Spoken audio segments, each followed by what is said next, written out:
Carrie from 2013, the remake of the classic 70s horror movie, which I've reviewed on here before and I love. It's great, it's scary, it's well done. And then I reviewed the 2002 version that was made for TV, and it was even worse than this one. And I didn't love this, but I think I'm going to give it a little bit of a pass, but it's not going to get much above 5. I don't think. We'll see how I feel when I'm going through my notes and all that. But I didn't hate this. There were some things I liked about it. I definitely liked it more than the 2002 version anyway. But let's look at the Rotten Tomatoes. So, 50%. So it looks like people are split half and half on this for the critics. And then 44% for the audience score, which is even worse, obviously, than the critic score. But if you go by the average rating, it's 5.4 out of 10 instead of, so it would go up a little bit if you went by the average rating, because you know what, that's like a fairish rating for this movie, I'd say, because it's not great. You might as well just watch the original, but they did try some things to make it a little bit different. And there's definitely worse remakes than this, but it's not the best. Audience score 44%, and then 3.2 out of 5 average, so that would take it up to about 64% if you went by that, if you went by the average rating. But yeah, I didn't know that for the longest time, that if you click on the percentages on Rotten Tomatoes, it gives you the average rating.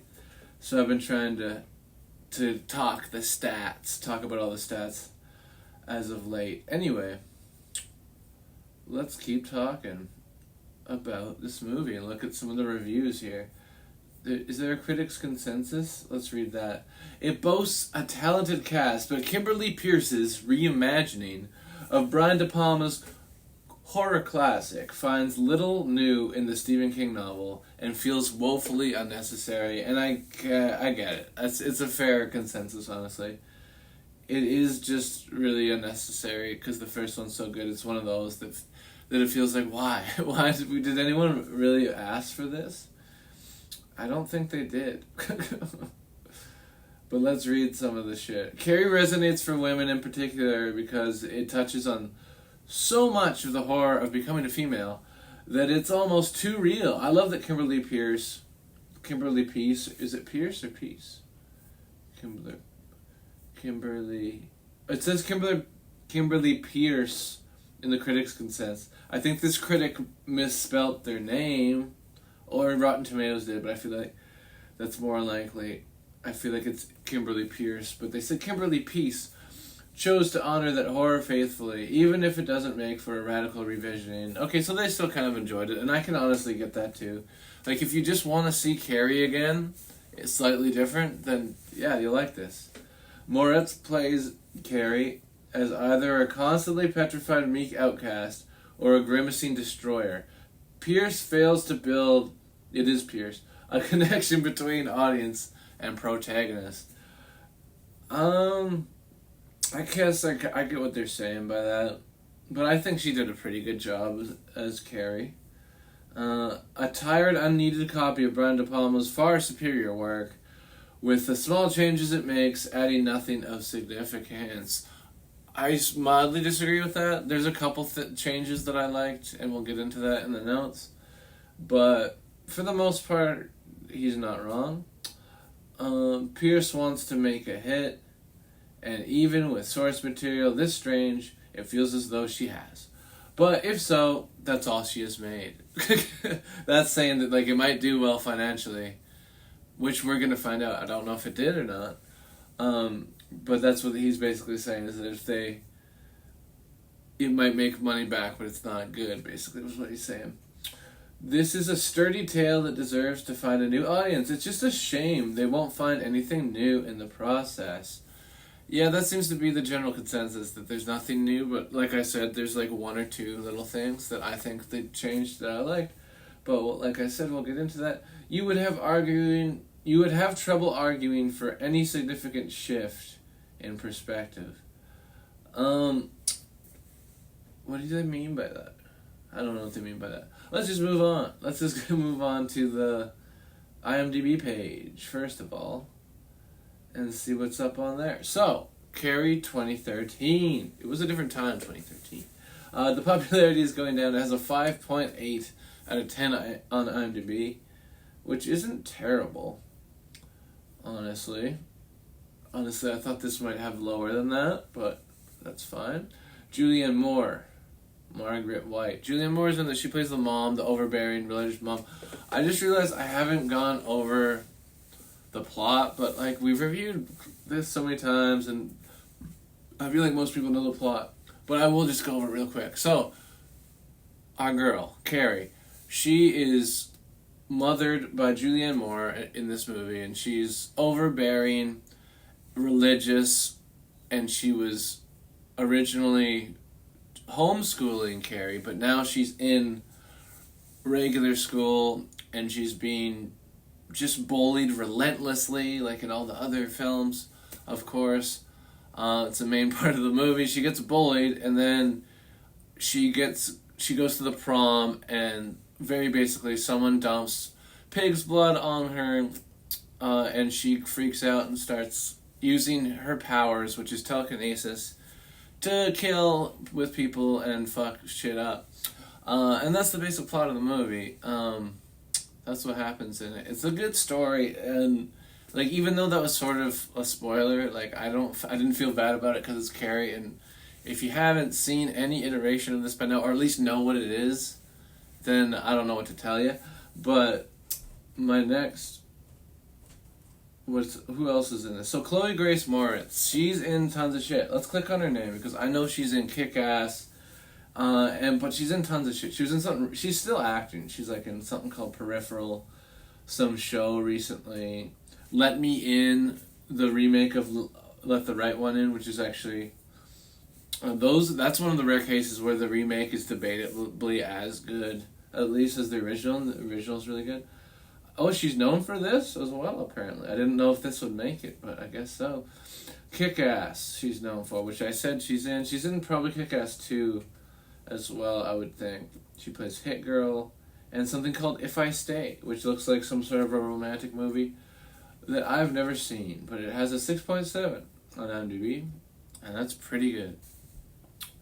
But let's go back to Carrie on IMDb and just go back to the cast. If there's anybody else I really recognize, that's the question here. Not really. Carissa Strain looked familiar. Let's click on her. What's she in?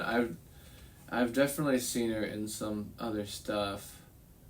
She's in Carrie. Oh, Todd in the Book of Pure Evil. I bet that's what I know her from. She's not even like a main character on it, but she's like in an episode or so of it, I believe. But yeah, she's in Todd in the Book of Pure Evil. She's in one episode of it. That's probably where I remember her from. That's funny.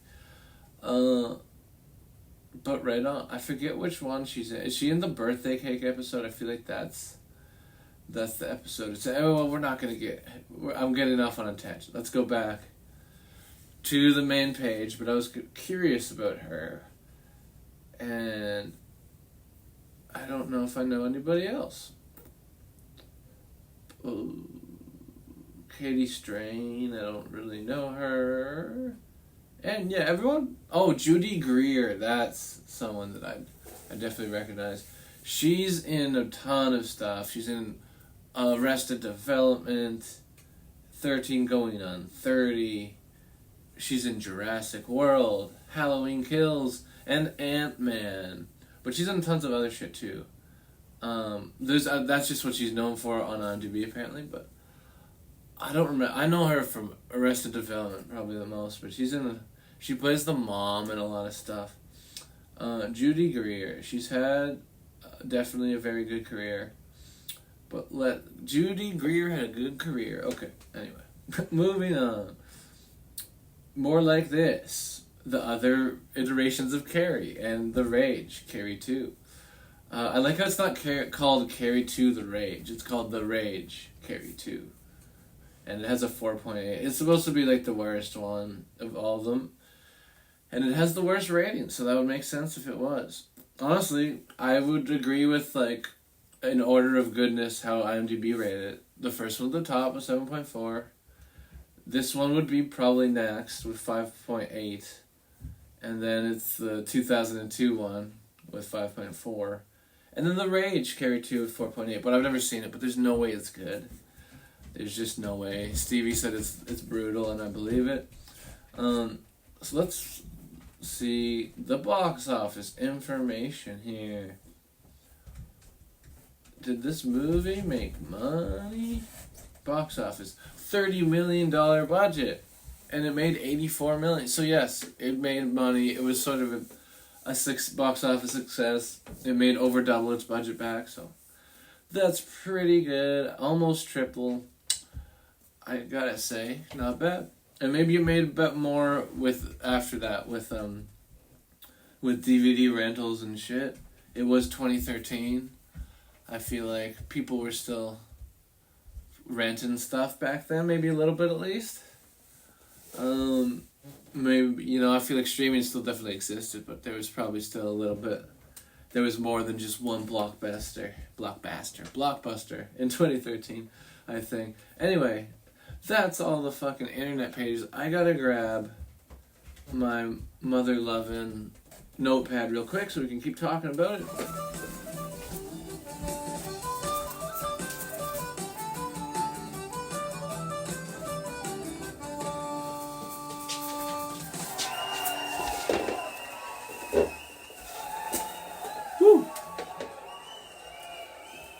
So, let's get into this.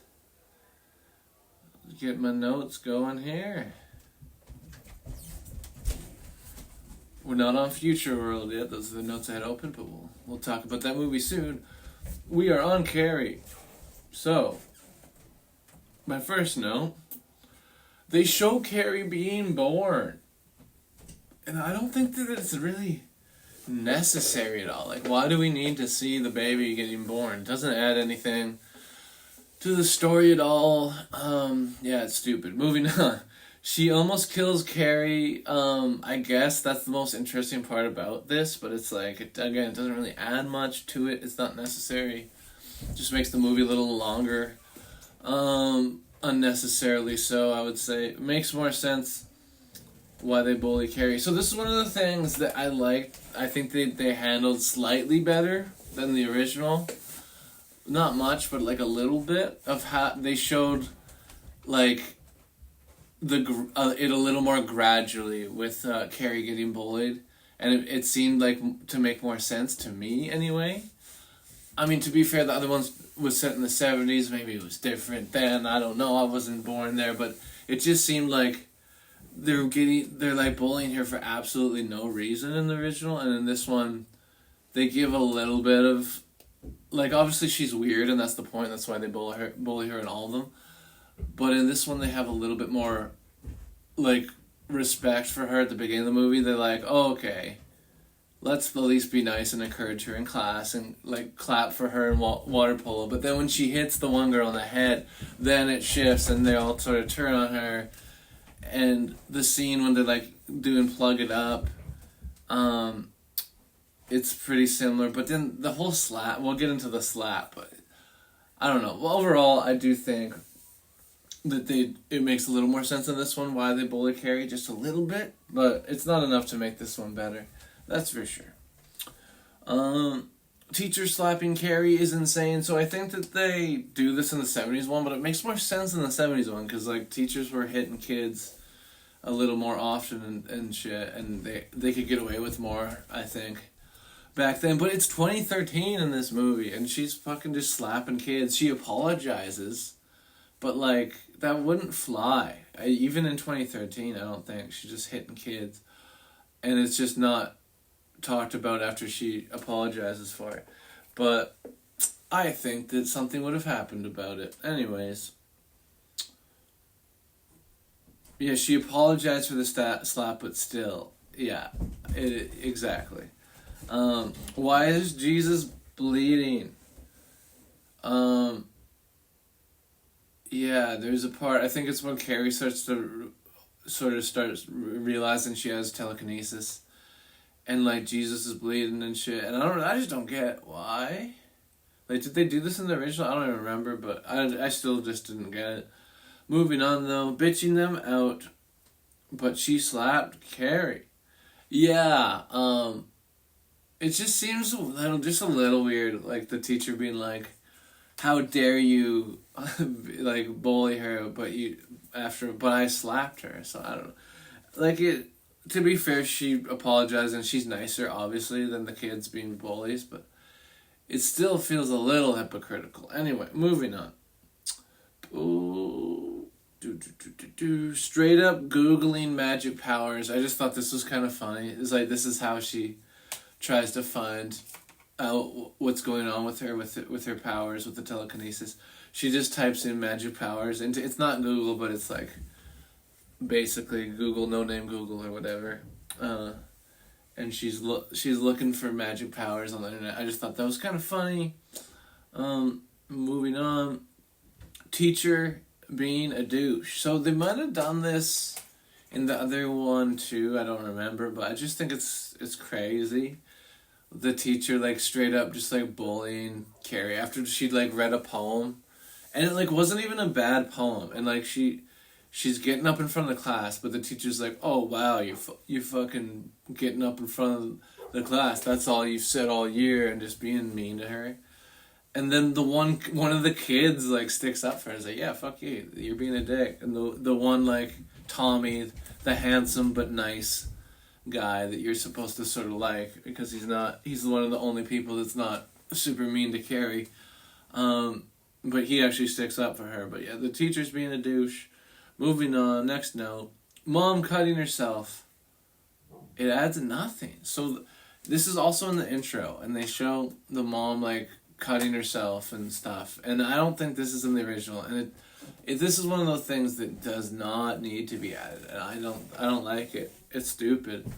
It doesn't add anything to it. It doesn't make it more intense or anything to me. I don't like it. Moving on.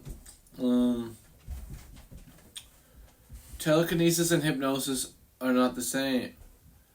Ooh, yeah, they're not. And I think, to be fair, it's like Tommy is getting it mixed up, so I guess it kind of makes sense because he's, like, supposed to be kind of dumb, I think. So he mixed it up. So I guess I'm okay with that. But they're just letting you know, Tommy. They're not the same thing. Carrie says Grandma had telekinesis, but then says maybe it came from Daddy. Yeah, all of a sudden, the way that they, like, are trying to explain where the telekinesis comes from is really weird. Because Carrie's just like, Grandma used to have it, and it's like, what? How do you know this shit? They don't explain how she's finding out this stuff. It's like she's just assuming all of a sudden, and it's like she knows it too. She's saying it with such conviction, but I don't know where the fuck she's getting this information, and it's not explained well at all. If they did explain it. Anyway, moving on. Carrie.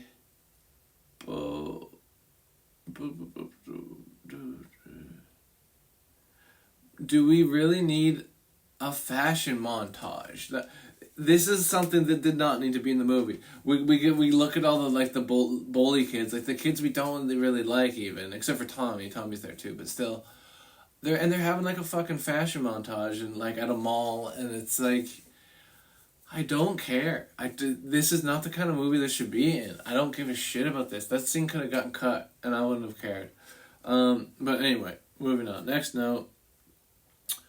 Dirty pillows. So, although they didn't butcher the line completely like they did in the made-for-TV remake, in this one, it's still not as good. It's just perfectly said and put in the original Carrie, and it's way funnier than in here, I have to say. But still, they do say it, so I'm glad they at least said it, because you gotta say dirty pillows if you're doing Carrie. You just gotta. Why the closet lock get hot? Why did the closet lock get hot? So I don't understand it. So I guess Carrie used her powers to do it, which I guess makes sense. She, like, locks her mom in the cupboard so she can go to prom, in the closet rather, so she can go to prom, and then uses her mind to lock the door, like the little lock on the door, and it's metal, this lock, and he then uses her telekinesis, I'm assuming, to heat up the lock really hot. So it's like singeing the door. It's like burning the door. And I don't get why. Is that supposed to like keep it in more? She's not like, I don't. Maybe I'm just missing something there, but I don't get why that's supposed to keep her in better. I didn't understand that, but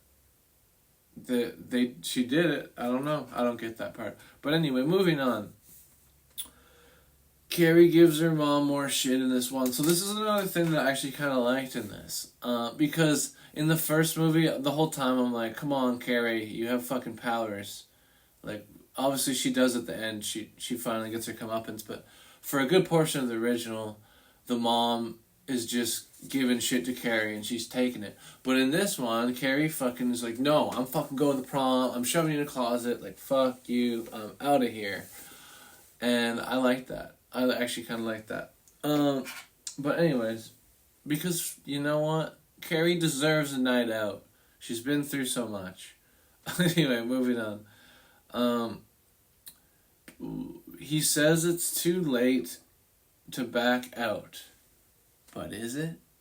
So yeah, there's a point where the guy that's helping Chrissy, the girl who's pouring the pig's blood on Carrie, he at one point is like, it's too late to back out now.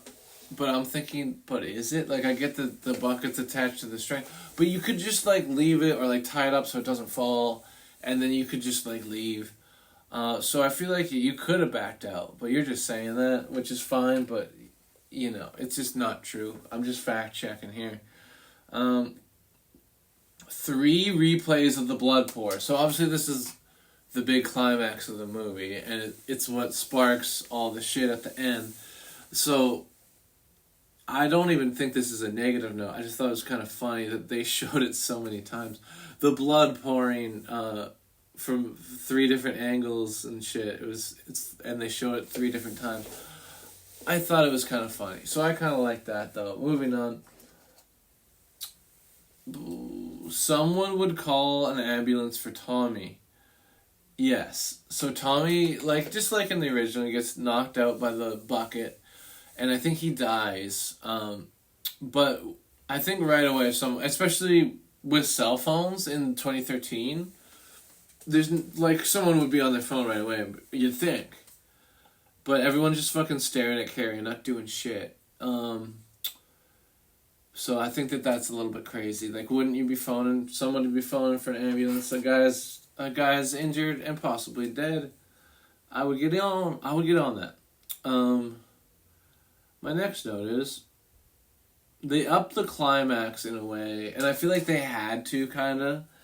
But I don't know if it doesn't add a lot for me. There's sometimes, especially, there's the part where Carrie is walking home, and she sees Chrissy and her boyfriend in the car, and they try to run her over. And in the original, she just, moves their car and makes them crash and die. And I think that's perfect. But in this one, she breaks the whole fucking road and makes it just ridiculous. And I don't think it was necessary. It was too big. They went too big.